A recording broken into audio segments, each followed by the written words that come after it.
Hi guys, कैसे हैं आप सब। उम्मीद है अच्छे होंगे। तो चलिए बिना देरी किए शुरू करते हैं कहानी का आज का एपिसोड। अपने सामने खड़े इंसान को देखकर सुकून हैरान हो गई, क्योंकि उसके सामने कोई और नहीं बल्कि मानव मल्होत्रा खड़ा था। मानव ने हल्की मुस्कुराहट के साथ कहा, सुकून के अंदर आने को नहीं कहोगी। मानव मल्होत्रा की बात सुनकर सुकून के चेहरे पर अजीब सी मुस्कुराहट आ गई। फिर भी उसने कहा, सर इस वक्त आपको बाकी स्टूडेंट के साथ होना चाहिए और मैं सो रही थी, क्या आप बाद में आ सकते हैं। सुकून का इस तरह से डायरेक्ट मना करना मानव को गुस्सा दिला रहा था। उसने अपने गुस्से को कंट्रोल करते हुए मुस्कुराते हुए कहा, कोई बात नहीं सुकून, मैं बस तुम्हें ये बताने आया था कि 2 घंटे बाद हम लोग नैनीताल घूमने के लिए निकलने वाले हैं, इसलिए तुम तैयार हो जाओ। सुकून ने रूखे लहजे में कहा, तो सर उसके लिए आप किसी और को भी भेज सकते थे, आपको खुद यहाँ आने की जरूरत नहीं थी। सुकून की बात सुनकर मानव ने अजीब सी मुस्कुराहट के साथ कहा, क्यों सुकून, तुम्हें मेरा आना अच्छा नहीं लगा। सुकून ने भी उसी तरह से मुस्कुराते हुए कहा, सर वह क्या है ना, आप जैसे इतने बड़े सर को एक स्टूडेंट को बुलाने के लिए जाना मुझे ठीक नहीं लगता, इसलिए आप अगली बार या तो किसी से कहकर फोन करवा दीजिएगा या फिर किसी स्टूडेंट को मुझे बुलाने के लिए भेजिएगा, वरना कोई कुछ भी गलत समझ सकता है ना सर। सुकून ने मानव की आंखों में आंखें डालकर कहा। मानव ने नकली मुस्कुराहट के साथ सुकून को देखा और मन ही मन कहा, मेरे मुंह पर मेरी बेइज्जती कर रही हो। पर मानव ने अपने चेहरे से यह जाहिर नहीं होने दिया और मुस्कुराते हुए पीछे पलट कर चला गया। वही मानव के जाने के बाद सुकून ने गुस्से से दरवाजा बंद किया और मन ही मन कहा, तुम्हें क्या लगता है, तुम्हारे जैसे कमीने इंसान के चेहरे को देखकर सुकून कपूर यह नहीं पहचानती कि कौन उसके बारे में क्या सोचता है। तुम्हारे घटिया इरादे तुम्हारे चेहरे से ही छलकते हैं मानव मल्होत्रा। शायद तुम्हें लगता होगा कि मैं बेवकूफ हूँ, पर मैं अच्छे से जानती हूँ कि कौन मेरे साथ अच्छा है और कौन मेरे साथ बुरा। सुकून ने कहा और बेड पर जाकर लेट गई। उसकी आंखों के सामने अभी भी अरमान के साथ कुछ समय पहले बिताए पर घूम रहे थे। उसने अपने होठों पर हाथ फिराते हुए कहा, आप क्यों इस तरह से चले गए मिस्टर हैंडसम। एक बार भी नहीं सोचा कि जब हम सोकर उठेंगे तब हमें कैसा लगेगा। फिर से छोड़कर चले गए, ना देखना एक दिन हम आपको छोड़कर चले जाएंगे और आप हमें ढूंढते रह जाओगे। कितनी भी मिन्नतें मांग लो वापस नहीं आएंगे हम, तब आप भी हमारी तरह ही तड़पाओगे हमारी याद में। कहते हुए सुकून की आंखों में आंसू आ गए और वह रोते रोते फिर से सो गई। वही अरमान इस वक्त सुकून के बगल वाले कमरे में ही ठहरा हुआ था। उसने सुकून की सारी बातें अपने लैपटॉप पर सुन ली, क्योंकि सुकून के कमरे में सीसीटीवी कैमरे लगे हुए थे। उसने अपनी आंखें बंद की और अपना चेहरा अपने दोनों हाथों में भरकर कहा, कभी तुम्हें खुद से दूर नहीं जाने दूंगा एंजल, और अगर मेरी मजबूरी ना होती तो कभी तुमसे दूर भी नहीं जाता। मैं जानता हूँ कि तुम मेरे लिए कितनी तड़पती हो, पर मैं भी तुम्हारे लिए उतना ही तड़पा हूँ एंगल। जब मैं तुम्हें इसका कारण बताऊंगा तब तुम खुद मुझे माफ करोगी, पर एक बात याद रखना, अगर तुम्हारे मुंह से कभी फिर से मुझसे दूर जाने की बात नहीं की तो मैं तुम्हें इतनी आसानी से नहीं छोड़ूंगा। तुम्हें तुम्हारी पनिशमेंट मिलेगी। और मानव मल्होत्रा, तुम्हें क्या लग अरमान राठौड़ इतनी आसानी से मर जाएगा। अच्छे से खुद को छुपा कर रखा है तुमने, पर तुम्हें क्या लगता है मुझे असलियत नहीं पता कि तुम कौन हो। तुम्हारा भी हिसाब बहुत जल्दी होगा, जैसे अब तक मेरे दुश्मनों का हुआ है, पर तुम्हारा अंजाम उनसे भी बुरा होगा, क्योंकि उनकी नज़र सिर्फ मेरे पावर और पोजीशन पर थी, पर तुम्हारी नज़र मेरी जिंदगी, मेरी जान, मेरी एंजल पर है। तुम्हें तो तड़पा तड़पा कर मारूंगा मानव मल्होत्रा, जैसे तुम्हारे उस कुत्ते भाई को मारा था। करीब 1 घंटे बाद सुकून की नींद खुली, वो उठकर बाथरूम में फ्रेश होने के लिए चली गई। कुछ देर बाद सुकून फ्रेश होकर बाहर आई। उसने इस वक्त एक वाइट कलर की नी लेंथ फ्रॉक पहनी हुई थी। उसने बालों को खुला छोड़ा हुआ था। वह जल्दी से ड्रेसिंग टेबल के सामने आकर बैठ गई। उसने हल्का सा मेकअप किया, पिंक कलर की लिपस्टिक लगाए, आंखों में गहरा काला काजल। बस इतने से ही सुकून किसी परी की तरह लग रही थी। उसके गोरे रंग पर वो वाइट कलर की नी लेंथ फ्रॉक काफी जच रही थी। उसने एक बार मिरर में खुद को देखा। अगर सुकून के चेहरे में कुछ कमी थी तो वह हमेशा की रहने वाली क्यूट सी स्माइल, पर अब वह स्माइल कहाँ दिखने वाली थी जब तक अरमान उसके सामने नहीं आ जाता। सुकून ने खुद को मिरर में देखा और फिर बाहर चली गई। होटल के ग्राउंड फ्लोर पर इस वक्त सभी स्टूडेंट मौजूद थे। कुछ देर बाद मिस शीला ने सभी बच्चों की तरफ देखकर कहा, तो अब हम सब लोग नैनीताल घूमने के लिए निकलने वाले हैं। सभी बच्चों ने अपना सर हिलाया। फर्स्ट ईयर के सभी स्टूडेंट की टोटल 25 लोग थे। मानव मल्होत्रा और शीला के साथ घूमने के लिए जाने वाले थे। बाकी के सभी क्लास के बच्चे अपने टीचर के साथ जाने वाले थे, क्योंकि जितनी ज्यादा भीड़ होगी उतनी ज्यादा उनके टीचर्स को परेशानी होगी, क्योंकि सभी बच्चों की जिम्मेदारी टीचर्स पर ही थी। कुछ देर बाद सभी लोग सबसे पहले नैना देवी मंदिर पहुंचे। ये नैनीताल का काफी मशहूर मंदिर था। सब लोगों ने वहां पर दर्शन किए। सुकून कहीं खोई हुई नजर आ रही थी। वह सिर्फ अपने आसपास नजरें बनाकर घूर रही थी, क्योंकि उसका दिल कह रहा था कि उसके मिस्टर हैंडसम उसके आसपास ही हैं। पर काफी देर तक इस तरह से देखने के बाद भी सुकून को कुछ नजर नहीं आया। तभी आरव धीरे से चलकर उसके पास आया और उसने सुकून की तरफ देखकर कहा, क्या हुआ सुकून? आरव को देखकर सुकून के चेहरे पर मुस्कुराहट आ गई। दूर से दिव्या और आरजू ये सब देख रही थी। आरजू ने धीरे से कहा, मुझे आरव अच्छा लड़का लगता है और सुकून उसके साथ अच्छे से बात भी कर रही है। आरजू की बात पर दिव्या ने कहा, मुझे भी काश सुकून अपनी जिंदगी में आगे बढ़े, चाहे उसकी जिंदगी में कोई भी क्यों ना आ जाए, पर मैं चाहती हूँ कि वह हमेशा खुश रहे। आरजू ने एक नज़र सुकून और आरव की तरफ देखा। दोनों मुस्कुराते हुए एक दूसरे से बात कर रहे थे। ये देखकर आरजू ने मुस्कुराते हुए दिव्या से कहा, मुझे लगता है कि भगवान ने हमारी बात सुन ली। देखो, उन दोनों को देखकर लगता है ना एकदम परफेक्ट कपल। भले ही आरव भाई जितना हैंडसम नहीं है, पर वह भी कम हैंडसम नहीं है। दिव्या ने भी मुस्कुराते हुए अपना सर हिलाकर कहा, शायद तुम सही कह रही हो। अब जब भाई हमारी दुनिया में है ही नहीं तो सुकून इस तरह से भाई के इंतजार में अपनी जिंदगी तो बर्बाद नहीं कर सकती। उसके लिए किसी और को अपनी जिंदगी में जगह देना ही सही होगा।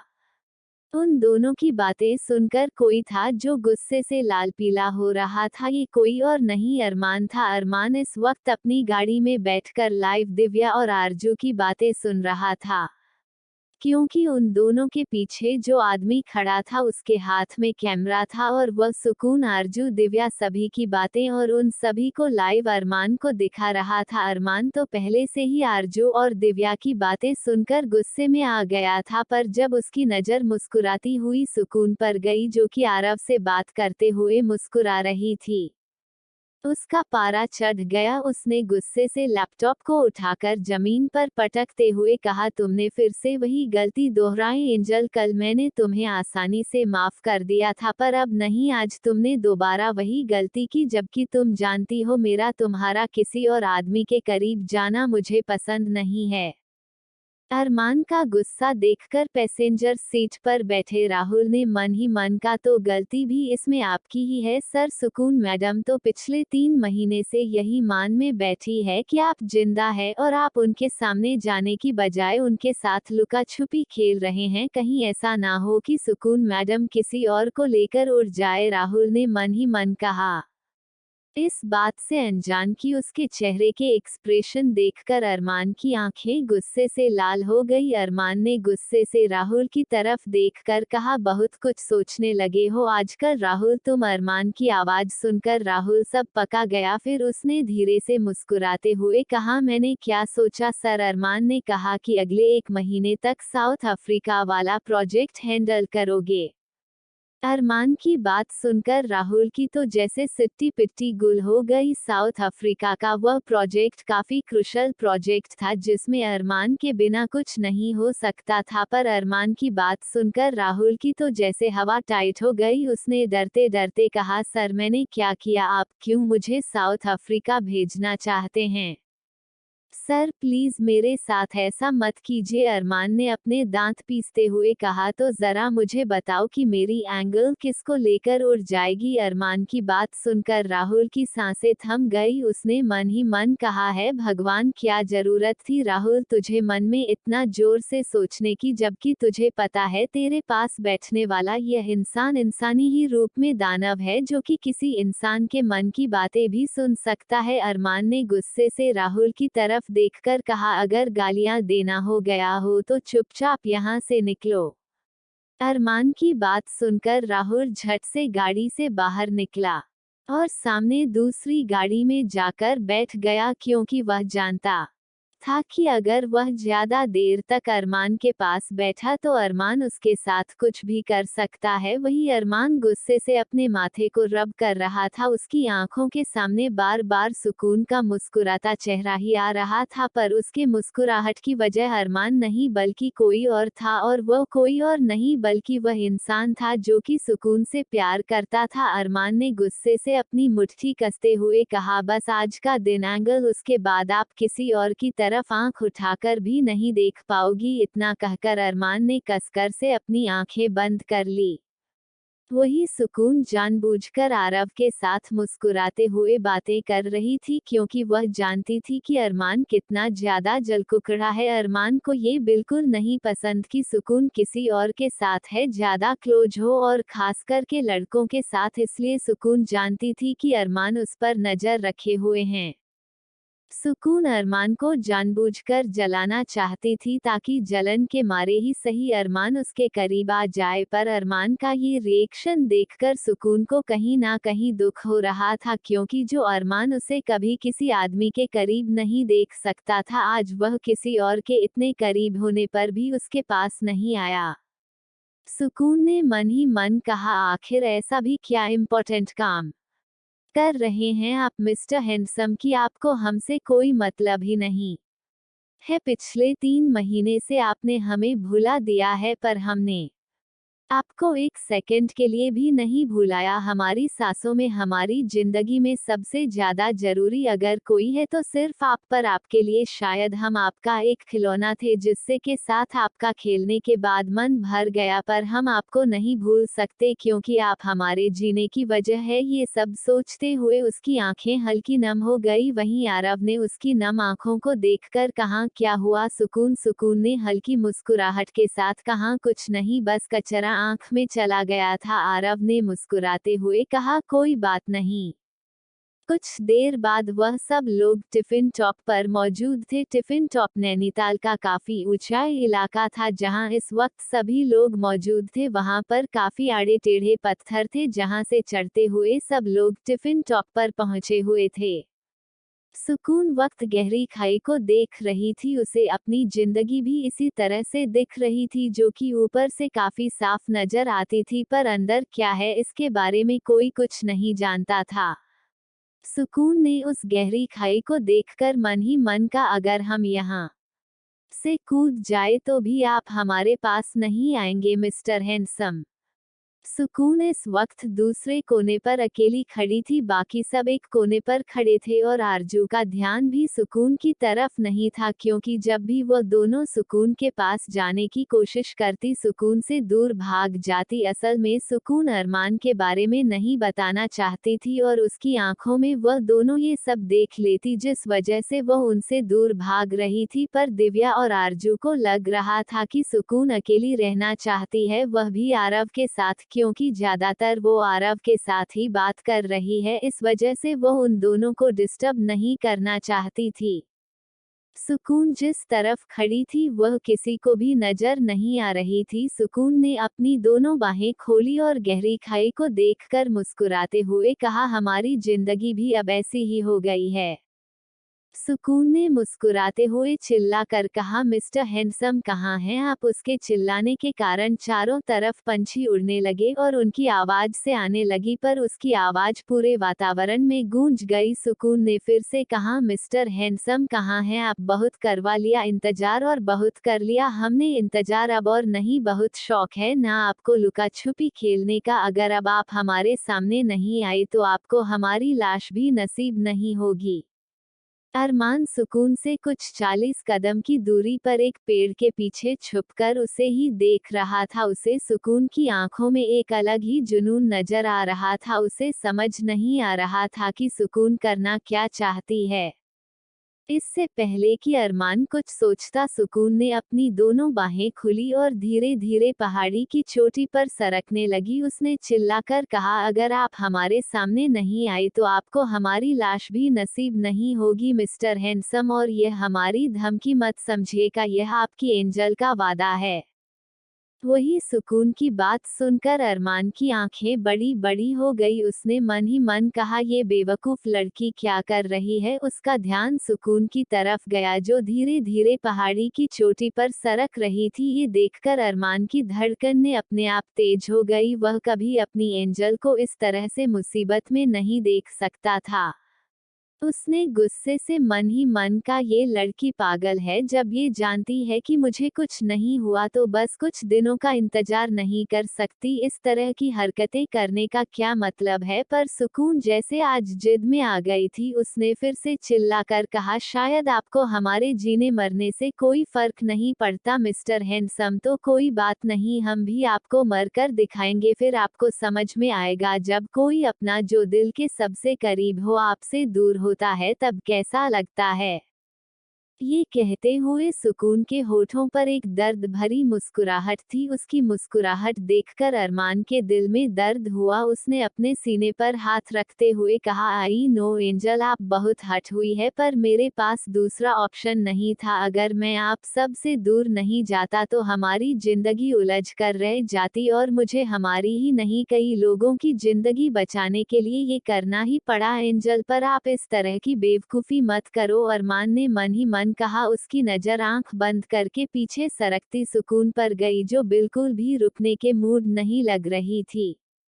सुकून अब लगभग चोटी के किनारे पर ही पहुंच गई थी। किसी भी पल वो पहाड़ी के नीचे गिर सकती थी। ये देखकर अरमान बिना कुछ सोचे समझे दौड़ता हुआ सुकून की तरफ भागा। सुकून का एक पैर फिसला और वह एक चीख के साथ नीचे की तरफ गिरने लगी। अरमान जोर से चिल्लाया, एंजल, आज के लिए बस इतना ही। क्या होगा? क्या हमेशा के लिए सुकून दूर हो जाएगी अरमान से? और क्या अरमान बचा पाएगा अपनी एंजल को, या फिर होने वाला है कुछ और कौन है मानव मल्होत्रा जिसके बारे में सुकून भी जानती है और अरमान भी? आप सबको क्या लगता है? कमेंट बॉक्स में अपने ओपिनियन जरूर शेयर कीजिएगा और एपिसोड कैसा लगा ये भी बताइएगा। सुकून को इस तरह से पहाड़ी की चोटी पर से फिसलता देख अरमान के दिल की धड़कन अपने आप रुक गई और वह किसी रॉकेट की तरह दौड़ते हुए सीधा पहाड़ी की चोटी पर आ गया, पर तब तक सुकून नीचे गिर चुकी थी। अरमान जोर से चिल्लाया, एंजल, तभी उसे कुछ दिखा जिसे देखकर उसे ऐसा लगा जैसे मौत के मुंह से वह वापस आया हो, क्योंकि सुकून करीब 5 फीट नीचे एक पत्थर से हाथ पकड़कर लटक रही थी। अरमान ने जल्दी से अपना हाथ नीचे बढ़ाया और घबराकर कहा, एंजल, अपना हाथ दो। सुकून ने दर्द भरी मुस्कुराहट के साथ कहा, हमारे मरने का इंतजार कर रहे थे अभी तक।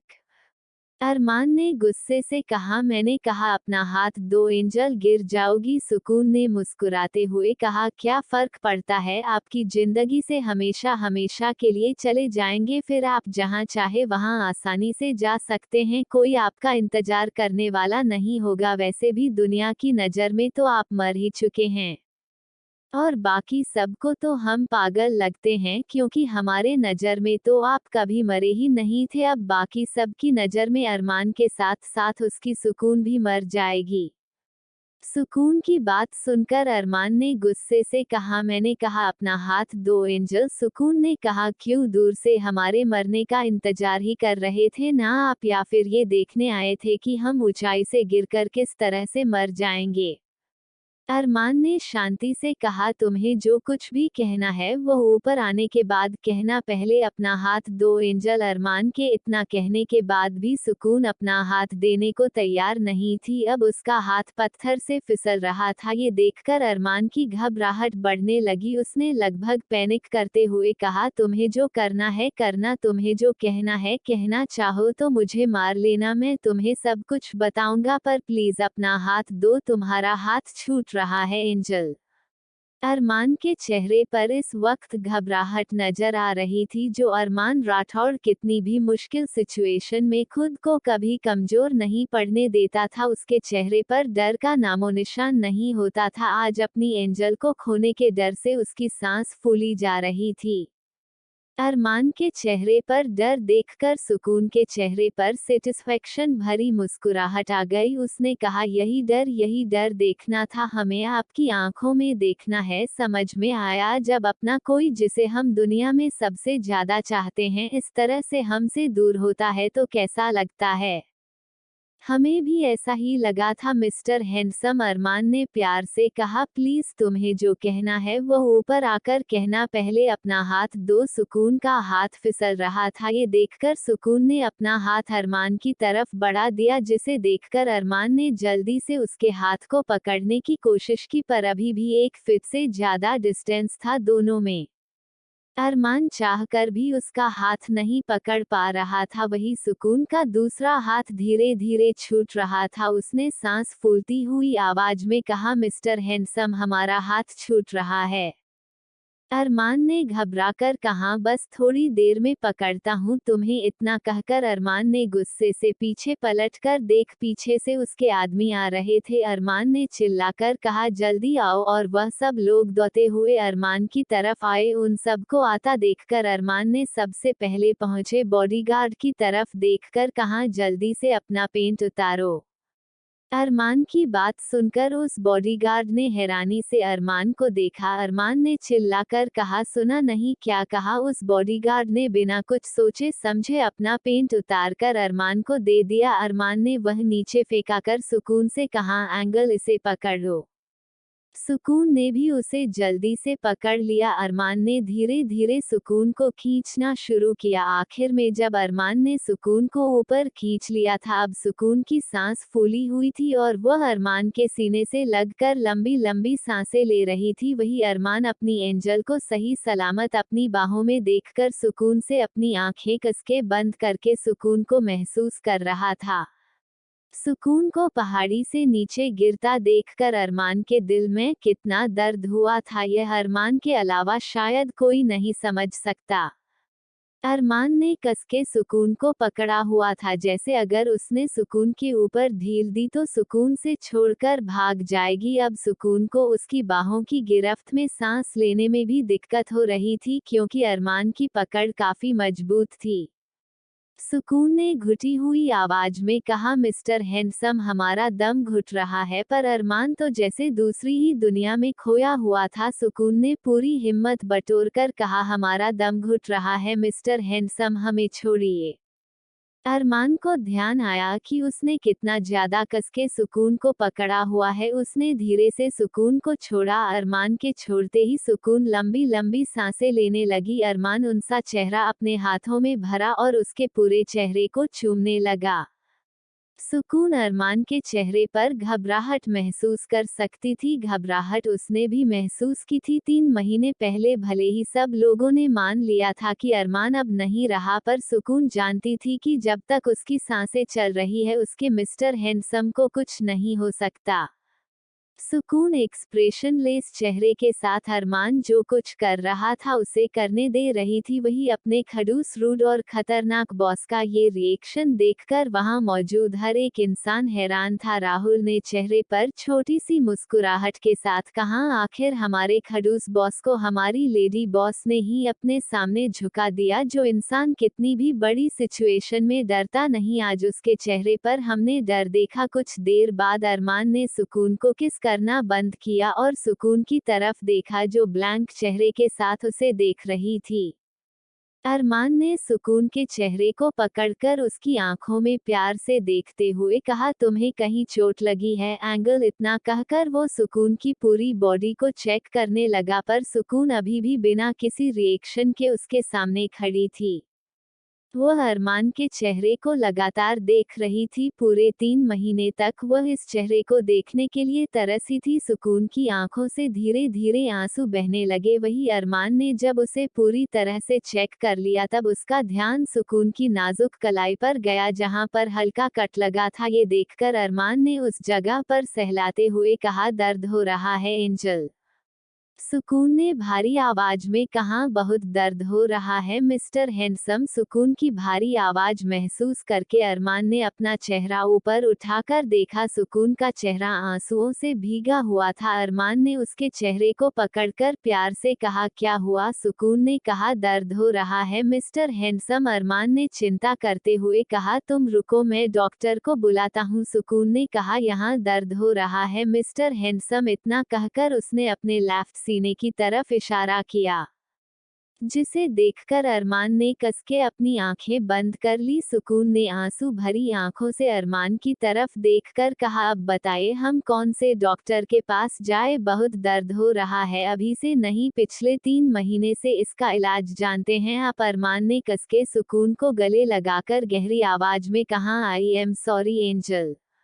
अरमान की बात सुनकर सुकून ने झटके से अरमान को खुद से दूर किया। नाजुक से सुकून में गुस्से के कारण इतनी ज्यादा हिम्मत आ गई थी और ताकत भी कि उसने भारी भरकम अरमान को खुद से अलग किया। वही सुकून के एक्शन के कारण अरमान के चेहरे के एक्सप्रेशन जो अभी तक शांत थे अचानक से सर्द हो गए। उसने सुकून को घूरते हुए कहा, ये क्या हरकत है एंजल? सुकून ने गुस्से से कहा, अब क्यों आ रहे हैं हमारे पास? 3 महीने तक जहां थे वहीं जाइए। ये सब कहते हुए उसकी आंखों से लगातार आंसू बह रहे थे। अरमान ने खुद के गुस्से को कंट्रोल किया और प्यार से कहा, मुझे पता है तुम बहुत नाराज हो, पर मेरा दूर जाना बहुत जरूरी था एंगल, और मैं कल तुम्हारे सामने आने ही वाला था। सुकून ने घुटनों के बल बैठकर अपनी आंसू भरी आंखों से अरमान को देखकर कहा, 3 महीने तक हम तिल तिल कर से जी रहे हैं मिस्टर हैंडसम। आप सोच भी नहीं सकते आपके बिना हमने 3 महीने किस तरह से गुजारे हैं। अरमान भी सुकून के सामने घुटनों के बल बैठ गया। उसने सुकून का चेहरा अपने हाथों में भरकर प्यार भरी आवाज में कहा, तुम्हारी तरह मैं भी 3 महीने तक तड़पा हूँ एंजल, पर मेरी मजबूरी थी, मैं चाह कर भी तुम्हारे पास नहीं आ सकता था। सुकून ने गुस्से से उसके हाथों को दूर रखते हुए कहा, कोई मजबूरी नहीं थी आपकी, बस आपका मन भर गया है हमसे, इसीलिए किसी और के पास गए थे ना? सुकून की बात सुनकर अरमान के हाथ जो प्यार से सुकून के गालों को पकड़े हुए थे अचानक से उनकी पकड़ मजबूत हो गई। अरमान ने सुकून के जबड़े को कस के दबाते हुए कहा, क्या कहा तुमने? अरमान की आवाज अब सर्द हो चुकी थी। सुकून ने दर्द होने के बावजूद दर्द भरी मुस्कुराहट के साथ कहा, यही कि आपका हमसे मन भर गया है, इसलिए आप अपने लिए कोई और ढूंढने गए थे। अरमान ने गुस्से से सुकून की आंखों में देखकर कहा, तुम्हारी हिम्मत कैसे हुई मेरे कैरेक्टर पर उंगली उठाने की? बचपन से लेकर आज तक सिर्फ एक लड़की मेरी नजरों के सामने रही है और वो तुम हो। तुम्हारे अलावा आज तक मैंने कभी किसी लड़की से सीधे मुंह बात नहीं की और तुम मुझ पर ही इल्जाम लगा रही हो कि तुमसे मन भरने के कारण मैं किसी और की तलाश में गया था। अरमान जैसे जैसे ये सब कह रहा था उसकी आंखें खून की तरह लाल हो रही थी और उसके शब्द काफी कठोर थे। उसकी चेहरे की नसें तंग गई थी। इस वक्त वो किसी डरावने जानवर में परिवर्तित हो चुका था। सुकून ने अपनी आंसू भरी आंखों से अरमान की तरफ देखकर कहा, तो फिर कहाँ थे आप पिछले 3 महीने से? सुकून की बात सुनकर अरमान ने उसके जबड़े को कस के दबाते हुए कहा, मेरे सवाल का जवाब दो, क्या तुम्हें सच में लगता है कि मैं किसी और लड़की के बारे में सोच भी सकता हूँ? अरमान की आवाज काफी सख्त थी। सुकून ने गुस्से से मुंह फेरते हुए कहा, हमें नहीं पता, हमें लगता था कि हम आपको अच्छे से जानते हैं, पर अब हम ये दावे के साथ कह सकते हैं कि हमें ये पता ही नहीं कि अरमान राठौड़ कौन है, क्योंकि जिस अरमान राठौड़ यानी कि हम हमारे मिस्टर हैंडसम को जानते थे वह हमें कभी खुद से दूर नहीं करता था। पर यह अरमान राठौड़, इतना कहकर उसने अरमान की तरफ उंगली दिखाकर कहा, हमें छोड़कर 3 महीने तक कहाँ था ये हमें नहीं पता।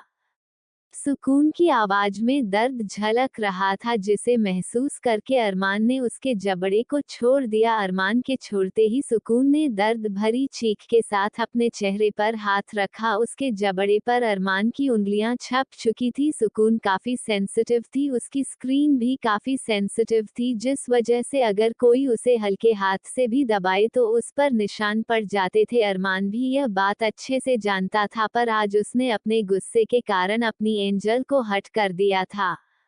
अरमान अपनी जगह से खड़ा हुआ, उसने अपने दोनों हाथ पैंट की पॉकेट में डाले और दूसरी तरफ पलटकर बाकी सब लोग वहां पर खड़े थे उन्हें गुस्से से चिल्लाकर कहा, अभी के अभी जाओ यहाँ से, और यहाँ पर जब तक मैं ना चाहूं कोई नहीं आना चाहिए।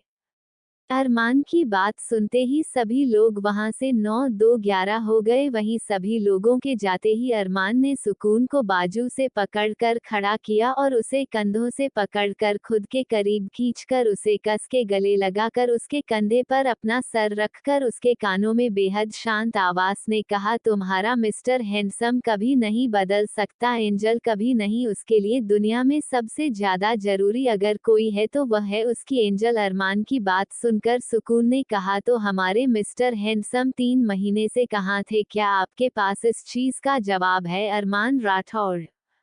सुकून के मुंह से अपना नाम सुनकर अरमान की आंखें गुस्से से लाल हो गई। उसने कहा, मैं तुम्हारा मिस्टर हैंडसम हूँ। सुकून ने आंसू भरी आंखों से अरमान को देखकर कहा, नहीं, हमारे मिस्टर हैंडसम तो 3 महीने पहले ही मर चुके हैं, आप तो अरमान राठौड़ हो ना। सुकून की आंखों में दर्द था और उसकी जुबान लड़खड़ा रही थी।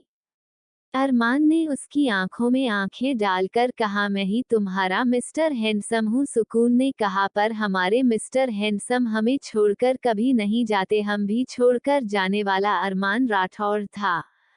अरमान ने कहा, एंजल प्लीज मेरी बात समझने की कोशिश करो। अगर मेरी मजबूरी ना होती तो मैं कभी तुमसे दूर नहीं जाता। सुकून में आंसू भरी आंखों से अरमान को देखकर कहा, ऐसी कौन सी मजबूरी थी? बचपन से आपने हमें 1 मिनट के लिए भी अकेला नहीं छोड़ा और इस बार आप पूरे 3 महीने के लिए हमसे दूर चले गए। शायद आज भी आप हमारे पास नहीं आते अगर हम यहाँ से कूदते नहीं। आपको हमसे कोई मतलब नहीं है ना? अरमान ने कहा, तुम क्यों मेरी बात नहीं समझ रही हो? कल मैं तुम्हारे सामने आने ही वाला था। सुकून ने उसे खुद से दूर किया और रोते हुए कहा, आपको हमसे कोई मतलब नहीं है। अरमान ने कहा, मेरी बात सुनो एंजल। सुकून ने उसे हाथ दिखाकर कहा, हमें आपकी कोई बात नहीं सुनी। अगर हम आपके लिए जरूरी होते तो आप कहाँ जा रहे हैं, ये बात आप हमें जरूर बता दे। माना कि हम बचपन में कुछ भी करते थे, हमारी हरकतें बच्चों जैसी थी, पर हम इतने भी बेवकूफ नहीं थे कि आप ही मजबूरी नहीं समझते। पर आपने ऐसा नहीं किया, आपने अपनी ही मौत का खेल रचा। आप सोच भी सकते हैं, जब हमारी आंखों के सामने किसी और की लाश को आपकी लास्ट समझकर अंतिम संस्कार के लिए ले गए थे, तब हमारे दिल में कितना दर्द हुआ था। हमारी आंखों के सामने सब लोग आपकी फोटो पर फूल की माला चढ़ाने वाले थे, पर हमने नहीं चढ़ाने दिया। तब हमारे दिल पर क्या गुजर रही थी आप सोच सकते हैं? आप नहीं सोच सकते, क्योंकि आपके सीने में दिल नहीं है। सब सही कहते हैं, आप एक पत्थर दिल इंसान हैं। सुकून की बातें अरमान के दिल को छलनी छलनी कर रही थी। अगर यही बात अरमान को कोई और कहता तो उसे कोई फर्क नहीं पड़ता, क्योंकि बाकी लोगों के लिए वह पत्थर दिल ही था, पर यह वही लड़की थी जिसके लिए उसका दिल धड़कता था। अरमान ने दर्द भरी आवाज में कहा, बाकियों के लिए भले ही पत्थर दिल हुए एंजल, पर तुम्हारे लिए मेरा दिल धड़कता है। सुकून, जो इतनी देर से गुस्से से अरमान से कुछ भी कहे जा रही थी, जब उसने अरमान की आवाज में दर्द महसूस किया तब उसने अरमान की तरफ देखा। इस वक्त अरमान की आंखें हल्की नम थी। उसने आज पहली बार अरमान की नम आंखें देखी थी, जिसे देखकर उसके दिल में दर्द हो रहा था। पर उसने खुद को कंट्रोल किया और कहा, तो फिर आपने अपने अंदर धड़कने वाले दिल से यह क्यों नहीं पूछा कि उसके अंदर जो रहती है वह आपके बिना कैसे रह पाएगी? कम से कम हमें बताकर तो जाते, हम इसी सहारे जी लेते कि हमारे मिस्टर हैंडसम वापस आएंगे। पर आपने हमें कोई उम्मीद भी नहीं दी। बिना कुछ सोचे समझे अपने मौत का खेल रच के आप 3 महीने के लिए गायब हो गए। आपने क्यों हमारे बारे में नहीं सोचा? ये सब कहते हुए सुकून घुटनों के बल फिर से पहाड़ी पर बैठ गई। शांत पहाड़ी पर उन दोनों की आवाज सुनकर पंछी उड़ रहे थे। अरमान ने जब सुकून को इस तरह से टूटता देखा तब उसे अपने दिल में कुछ टूटता हुआ महसूस हुआ। अरमान आगे बढ़ा और सुकून के सामने जाकर घुटनों के बल बैठ गया। सुकून अब बहुत बुरी तरह से रो रही थी। उसकी आंखों से लगातार आंसू गिर रहे थे और वह लगातार पहाड़ी पर अपनों हाथों से मारते हुए यही कह रही थी कि हमारे बारे में नहीं सोचा, हमारे बारे में नहीं सोचा। अरमान ने झटके से उसका चेहरा ऊपर उठाया और उसके आंसू भरी आंखों में आंखें डालकर देखते हुए कहा, दुनिया में अगर अरमान राठौर किसी के बारे में सोचता है तो वह सिर्फ है सुकून कपूर। इतना कहकर अरमान ने सुकून के सर के पीछे अपना हाथ रखा और उसे अपनी तरफ खींचकर उसके होठों पर अपने होंठ रख ली और उसे किस करने लगा। अरमान काफी पैशनेटली सुकून के होठों पर किस कर रहा था। सुकून ने अपने दोनों हाथ अरमान के सीने पर रखे हुए थे और वह भी अरमान का साथ दे रही थी। शांत वातावरण में पहाड़ की ऊंचाई पर दो प्यार करने वाले एक दूसरे को लगातार चूम रहे थे। प्लीज चैनल को subscribe and like comment share जरूर करें।